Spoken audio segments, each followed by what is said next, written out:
Carlina White was born on July 15, 1987. She grew up known as Nedra Netty Nance, and the young woman solved her own kidnapping case.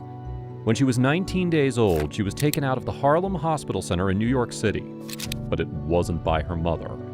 For years, the girl lived with and was raised by a woman she could only believe was her mother, but in fact, it was her kidnapper. Carlina only got to meet her biological parents when she was 23 years old, which makes her case the longest known gap in a non-parental abduction in the United States where the victim is reunited with the family. Yes, it's incredible, and yes, it's a story for the movies. In fact, Carlina's story was made into a television movie on Lifetime called Abducted: The Carlina White Story. This is her remarkable story. Netty Nance is now 35 years old, and it's been 12 years since her story made headlines and she was able to meet her birth parents. She, too, is a parent, and in her words, "If it weren't for me getting pregnant, this never would have come out." Netty refers to the dramatic discovery she made that completely upended her life. She spent a lot of time and energy embracing this revelation and trying to wish it away. In 2004, when Netty was a senior in high school, she lived in a poor neighborhood in Bridgeport, Connecticut, when she found out she was pregnant. By that fall, she couldn't hide it anymore. Nor did she want to. She was excited to be a mom. Brittany's cousin was also pregnant, and they spoke about being mothers together. But Netty needed prenatal care, and to get free services from the state of Connecticut, she had to show her birth certificate. And that's when the story began. Her father, Robert Nance, was an occasional drug dealer who only saw Netty occasionally. Ann Petway, her mother, did all of the raising and supporting. But when the time came one day when Netty asked her mother for her birth certificate, Ann just brushed her off. She said she was going to handle it, Netty recalled. But Netty was tired of waiting, so she looked through her mother's things. And she found something. Netty found a document with her name and birth date and took it to the Bureau of Vital Statistics in New Haven. The clerk, however, couldn't find her records. Netty wasn't happy, and when she pressed on, a supervisor even accused her of trying to assume a fake identity. The supervisor told the pregnant teenager that if she kept trying to pass off this document she had as an ID, she might be arrested. Netty was furious. "Keep it," she told the woman before storming out of the office. When she got home, she told her mother what had happened. Anne shook her head and said, "I told you I was going to handle everything." Soon after, the Department of Children and Families called, looking for Netty's mother. Netty wasn't aware of their conversation. For all she knew, they told her that without proper ID, Netty needed to enter their system and become a ward of the state. But whatever they spoke about, Anne told Netty several days later, before leaving for work, that she wanted to talk to her when she came home. When Anne came home that evening, she went straight to Netty's room, sat on her bed, and started crying. Netty never saw her mother shed even one tear in her whole life. "What are you crying for?" Netty asked her. "Your mom left you," Anne told her, "and she never came back." It was the first time Netty was told a lie that completely changed her life. It wasn't until a full 7 years later that Netty learned the rest of the story. She would eventually learn that her real name was Carlina White, and that she was abducted as a newborn 19 days after her birth from Harlem Hospital, only never to be seen again. The most shocking realization for Netty was that the woman she called Mom wasn't even her mother. Not only was Ann Petway not Netty's birth mother, but according to the police, she was her kidnapper. So who are her real parents? Their names are Joy White and Carl Tyson, and the couple had been the first among their friends to have a baby. The year was 1987. Carl was 22. He was a truck driver who worked nights in a parking garage. Joy was 16 and still in high school. They each grew up in Harlem housing projects near one another. They had been dating for a year when Joy called Carl at work one day telling him she felt sick. The pregnancy clearly wasn't planned, but the couple chose to stay together. Their baby girl, Carlina, was born at Harlem Hospital on July 15th and weighed a healthy 8 pounds. Joy had the help of her mother, who took care of the baby at her home. Carl would come by every night after his shift. But on August 4th, when Carlina was just 19 days old, she developed a dangerously high fever. Joy and Carl returned the infant to the hospital where she was born. As they came in, Carl remembers being directed by a heavy-set black woman who looked to be in her 20s and wearing a nurse's uniform. Carl didn't think twice about it at the time, but he looked for her name tag and couldn't find one. The doctor told the couple that they wanted Carlina to spend the night at the hospital for monitoring. So Carl searched for a phone so that they could call their mothers. When he looked down the hall, he saw the young woman in the nurse's uniform talking with Joy. "The baby doesn't cry for you, you cry for the baby," is what the nurse told Joy. Essentially, she was telling Joy that the baby was okay and that Joy needed help. Carl remembers thinking it was a strange way to console a young mother. The couple then left the hospital together at around 12:30 a.m., at the same time as the nurse's shift changed. Carl then took Joy to her mother's apartment, and he went home and slept. Carl's phone rang at about 6 a.m. It was the police calling from Joy's mother's apartment. A detective told him that Carlina was missing. Joy grabbed the phone and screamed, "Please get here!" When Carl got there, police cars were everywhere and detectives crowded the hallways. Little did either of them know that last night was the last time they would see their daughter. Inside the home, Joy was in a state that any mother would be in after hearing such news. She was in pieces, sobbing.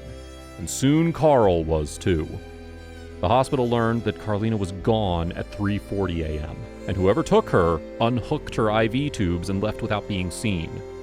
The hospital claimed that the baby was being checked every 5 minutes. The police believed that the kidnapper knew the hospital routines well and knew to take Carlina at just the right time. They suspected a heavy-set woman who staff members had seen around the hospital for the last few months. The woman wasn't a nurse, the hospital said, but passed as one, even convincing other nurses that she belonged there. It was the woman Carl noticed right away. Joy remembered that strange remark the woman told her that night in front of the hospital room. "She was trying to get rid of me," Joy later said, "so she could take my baby away from me." For a while, police thought they had a suspect, a 31-year-old woman named Lucy Brockington. She was already wanted for car theft and fit the description. Detectives even tracked her down in Baltimore and questioned her, but they ultimately decided that she had an alibi, and unfortunately after that, they had nothing. There was no sign of the woman or the baby. Carlina White was gone, and her parents were in shambles. Joy was out of school for a year and had to take anti-anxiety medication to get through the day. She also went to therapy several times a week. Carl said he would hardly eat. "I was angry with everyone. My temper was short." He would go over that night at the hospital over and over again, asking why Joy didn't just stay at the hospital. He asked himself, "Why didn't I stay?" His presence only reminded Joy of Carlina, as did hers for Carl. It was so much to handle, Carl recalled. They ended up breaking up about a year after Carlina vanished. It would take more than 2 decades, but Carl would later say, "I always felt that my daughter was going to come back. I didn't know when, but I knew." Joy was the same way. She always had that feeling. Carl, who's large with bright eyes and caramel skin, has a resemblance to Nettie that is unmistakable. Anne Petway grew up in the East End of Bridgeport. She went to Warren Harding High School, the same high school that Nettie would attend. Anne was a popular and fun girl to be around. Everyone said she used to be bad, Nettie said. She was out there with those Speedo shorts and tube tops. And she sure did have a bad streak. As a teenager, Anne served a month in jail for larceny as a teenager in a nearby town. Later, she would be caught in minor thefts, forgery schemes, and one pot bust. But according to David Daniels, a Bridgeport police officer who knew the family, she wasn't a hellraiser. In 1987, when Nettie was born, Anne told her friends and family that she was pregnant. Everyone figured the father was the boyfriend she'd been seeing on and off, a man named Robert Nance. One of Ann's younger sisters, Cassandra Johnson, later told the National Center for Missing and Exploited Children that the first time she saw Ann with a baby was when Ann arrived with the infant one day on a Metro North train. One of Ann's cousins said Ann had left town for a while, and it seemed as though no one she knew was with her when the baby was born. She has no witnesses to her giving birth, and considering her weight, they also couldn't tell she wasn't indeed pregnant. People just assumed that she went away to give birth and came back. For whatever reason, Ann wanted a child and felt her only option was to take someone else's. Sadly for Joy and Carl, that child was theirs. And Nettie thought the woman who raised her was her mother for the first 23 years of her life. But Ann was far from the ideal mom. In January 2011, when the story got out about the alleged kidnapping, Nettie told the New York Post all about her so-called mother. She said Ann was an addict, often in a drug haze. There were always drugs lying around. I used to see weapons. When Ann came down from one of her highs, Nettie would run out of the house before Ann became a monster again. Nettie came clean about everything she endured living in a home with this woman. But despite the absolute injustice and heartbreak, Nettie said that she's more forgiving, even saying that everything that happened in her childhood was standard for where she grew up. Growing up in an urban family, she told the interviewer, you were going to get beat, no matter what it was. As sad as the story is, Nettie doesn't like to call it abuse. That's what people want to hear, the sob story. But I wasn't abused. Everything that an average person would have, I had. Believe it or not, she considers Ann responsible, but distant. Never cruel to her, but not precisely tender either. Despite all the drugs and mood swings, Nettie still had this to say about Ann. I'm not going to say she was the best mom ever, but she did what she had to do to make me who I am. She was strict, but she was cool. All my friends used to say she was a cool mom. Ann did support Nettie, though, by working as a janitor at a local civic center. Until she started high school, Ann sent Nettie to live with her mother, Mary, during the weeks. Mary lived in a slightly better part of town, which meant Nettie could attend a better school. Then, when Nettie was about 10 years old, Ann had a baby named Trevon. Nettie spent a lot of her childhood with her cousins and aunts, and was close to Ann's sister Cassandra, whom she called her bestie. At least one cousin admitted that people in the family would speculate, behind Ann's and Nettie's backs, about the discrepancy in their looks. Ann was dark-skinned, but Nettie was light. Nettie remembers looking at pictures of Ann later on to see if they bore any resemblance whatsoever. Everybody called me Little Ann, she said, but I didn't see a resemblance. Ann recalls when she confessed to Nettie that she wasn't her mother. My whole stomach just turned up, Nettie said. All these thoughts and questions went through her head, like, what are you saying? What the hell are you talking about? This is not my family? That's not my grandmother downstairs? But let's not forget that Ann told Nettie she was abandoned by her mother, omitting the real truth.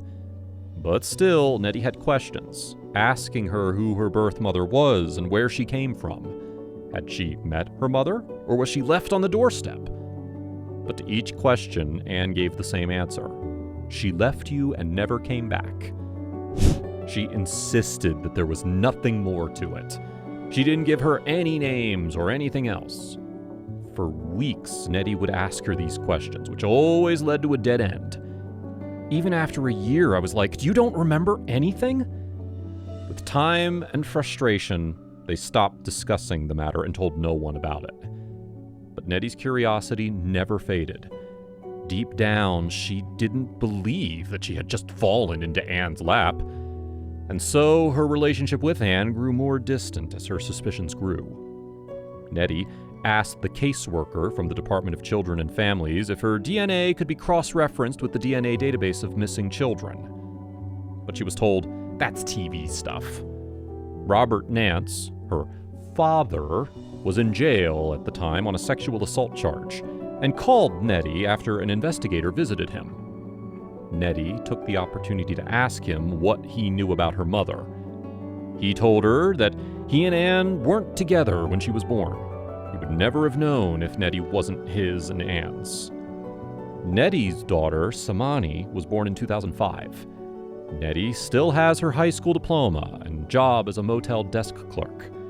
When Samani turned 1, she moved into her own place, and by 2009 she had moved to Atlanta, where her aunt and bestie Cassandra had moved a few years prior. Netty then found work in a hair salon, did a little modeling, and still dreamed of being in the music industry. Anne would send cards and gifts to Samani. Eventually, Netty told Cassandra about her secret, and Cassandra encouraged Netty to keep searching for her birth mother. Late at night, when Netty had some alone time, she would search the internet for stories of missing children. She typed into Google, "Missing Child 1987." But with all of her online searches, she never found anything. Then, in late 2010, Netty went to the website of the National Center for Missing and Exploited Children. There, she found hundreds of pictures of kids from all over the country. Then it dawned on Netty that she could be from anywhere, not just Bridgeport. She went through the photo archive and saw the picture of a baby girl, a newborn just 19 days old who went missing on August 4th, 1987. The photo caught her eye, and so she dragged the photo to her desktop to save it. That little baby's face reminded her of her daughter, and everyone told her that Samani looked just like her. 3 days before Christmas in 2010, Netty called the center's hotline. She muttered, "I feel like I don't know who I am." But she didn't mention the photo of the baby. She got overwhelmed at one point and passed the phone to Cassandra, who was with her. She was agitated, the center's president Ernie Allen said. She talked about how she'd been trying to get information about her identity for 5 years. My sense was that this was almost a call of desperation. In that call, Netty revealed her suspicions about Anne. In Ernie Allen's words, she said she believed the woman known to her as her mother abducted her near the time of her birth. Cassandra reminded Netty of a birthmark she had on her right arm, a detail the center used to cross-reference its records of missing children. "We ultimately narrowed the search to 2 cases," Allen said, "and one of those was Carlina White." The forensic unit compared Netty's baby photos with the photo of Carlina when she was 19 days old. They appeared to be a match. "There was nothing to suggest this was not Carlina," Allen said. And just after Christmas, the center called Joy and Carl. Joy was at work when she got an email with photos of Netty. She screamed and cried out. Both of them were adamant, saying this was their daughter, Allen recalled. The center then contacted the NYPD's Missing Persons Unit. Before even getting the DNA testing from Netty, Carl, and Joy, Netty decided to call Joy. The first conversation between this mother and daughter was on speakerphone with all of Joy's sisters. One of the aunts shouted, "Come home!" Netty had a few tiny doubts that this wasn't her real family, but once Joy mentioned the birthmark, she was overwhelmed. I said, "Wow, this is real now." Netty then called Carl, which was more awkward, but she was still happy to contact them. For 2 weeks, Joy and Carl spoke with Netty often. "We're talking, and suddenly she's calling me Dad," Carl said. And I'm sitting here saying to myself, I can't believe it. This is my daughter. That's my firstborn. And Joy would be trying to call too, and so she would say, "Dad, Mom's on the phone." And I was like, this girl is calling us Mom and Dad. By January, Joy had flown Netty and Samani, her granddaughter, to New York to visit them. Joy and her sister came to pick them up, and obviously many tears were involved. Happy ones, though. Joy's extended family was at the house waiting to meet them. Netty then met her sister, brother, Sheena and Sydney, aunts, cousins, and a grandmother, Joy's mother, Elizabeth. For the time being, Netty and Joy didn't talk about Anne Petway or Netty's childhood. Instead, they focused on the good things, looked for common traits, cooked together, and watched Samani play. "It felt like this is where I belong," Netty recalled. The following day, Carl came to meet Netty. When Netty finally met her father, he couldn't stop staring at her. She said, "Do I have something on my face or something?" He said, "No, girl. You don't understand what I and your mother went through. Just to see you standing here is a blessing." A few days later, Nettie and her daughter were at the airport waiting for their plane back to Atlanta. A man approached her and said, "Are you Netty Nance?" He said a detective told him to tell her to call him. He told her they got the DNA back and it came back positive. The NYPD had been trying to reach them, not knowing they were all in New York together. Upon hearing the news, she still boarded her flight back home. The next day, the news broke. Until then, no child in American history had been missing for longer before being reunited with their parents. It was a big story. The Post wanted to fly Nettie to New York and put her up with Carl and Joy at a hotel. Nettie agreed to come, but went without Samani, who stayed with Cassandra. When Nettie arrived at the hotel, the whole media was there. They were booking rooms on the same floor. I couldn't leave the room without someone seeing me. They had to lead me out of the kitchen to leave the hotel. As for Joy, she was ecstatic. "I always dreamed this," she told a reporter. "Now I can sleep." Nettie tried to be happy too, but the attention made her uncomfortable. Nettie couldn't stop thinking about Anne in all of this. It wasn't just that Anne lied to her, she was an accused kidnapper now. The FBI was searching for her, as she was facing a federal prison sentence of 20 years to life. Anne had been living in Raleigh, North Carolina for a few years now, apparently working as a kitchen prep cook. When the Post first reached out to Anne, she vowed to make things right. I'm coming back to straighten this all out," she told them. "I raised her and I was a good mom." But then, she got up and left the state and disappeared, just like Carlina had 23 years earlier. In New York, Nettie was growing harsh, refusing to look at a police sketch from 1987 or even refer to Anne by her name.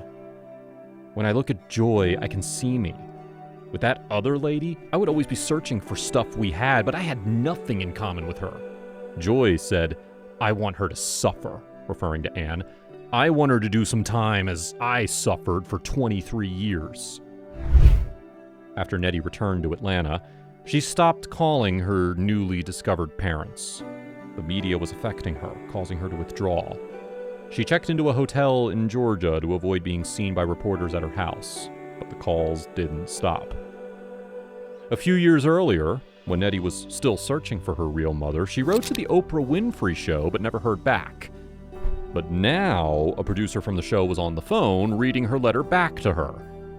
Joy said she wanted to do the show, and Carl was fine with it. And Nettie said yes at first, but then she changed her mind. The weight of what was happening to Anne and Nettie's role in it started to sink in. She was also worried about her little brother, Trevon. Nettie was fortunate to have a new, real family, but Trevon only had Anne. What would happen to him if she went to jail for the rest of her life? Joy and Carl were disappointed that they wouldn't be doing the Oprah show and that Nettie was distancing herself from them. All they wanted was to see her more. But Nettie was steadfast in her choices at that point. Then, on January 23, 2010, Nettie saw Anne on TV, arranging her surrender to the FBI in Connecticut. From the beginning, Anne's lawyer, Robert Baum, was trying for a plea deal. He claimed that Anne wasn't the monster that Nettie made her out to be in the press. As for her motives, which were based on statements Anne gave the FBI after her surrender, she had miscarried during the summer Carlina was born. She was desperate to become a mother. Anne's lawyer said the evidence that Anne kidnapped Carlina is far from conclusive. He suggested that it was possible that someone else took Carlina, but never gave an idea as to who, or how Anne wound up with her. Carl went on TV saying he didn't think Anne was sorry. He also appeared on the early show saying, "I just gotta move forward step by step." On the other hand, Joy went on Today, saying Nettie was actively distancing herself from her and Carl.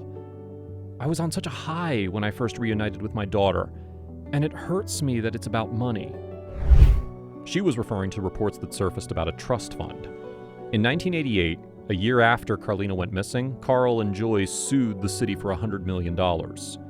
They eventually settled for $750,000 in 1992, with each parent's share later reduced to $162,643. Carl and Joy then agreed to put half of their shares, or a total of $162,000, in a trust fund for Carlina, in case she returned before her 21st birthday. But in 2008, after no sign of Carlina, the trust was liquidated, and Carl and Joy collected what they put in. "I have 2 other kids," Joy told Today, "and I had to take care of myself, and I had to live." According to Joy, Nettie was less interested in reuniting with her birth parents now that the trust fund was gone.